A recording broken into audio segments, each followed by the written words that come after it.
ରାଇବଣିଆ ଅଞ୍ଚଳରେ ଝାଡ଼ଖଣ୍ଡି ହାତୀଙ୍କର ଉପଦ୍ରବ ଦେଖିବାକୁ ମିଳିଛି।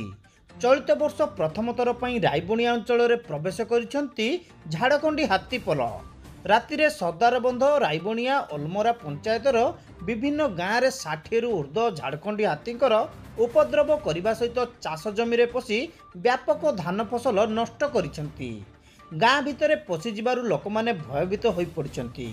ପଶ୍ଚିମବଙ୍ଗ ଦେଇ ହାତୀପଲ ସର୍ଦାରବନ୍ଧ ଅଞ୍ଚଳରେ ପ୍ରଥମେ ପ୍ରବେଶ କରିଥିଲେ।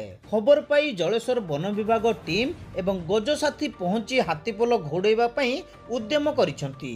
ହାତୀପଲ ଦୁଇଟି ଦଳରେ ବିଭକ୍ତ ହୋଇ ଗୋଟିଏ ଦଳ କାଲାଜଡ଼ି ଜଙ୍ଗଲରେ ଥିବା ବେଳେ ଅନ୍ୟ ଦଳଟି ରାଇବଣିଆ ଦୁର୍ଗ ନିକଟରେ ଥିବା କାଜୁ ଜଙ୍ଗଲରେ ରହିଥିବା ଜଣାପଡ଼ିଛି।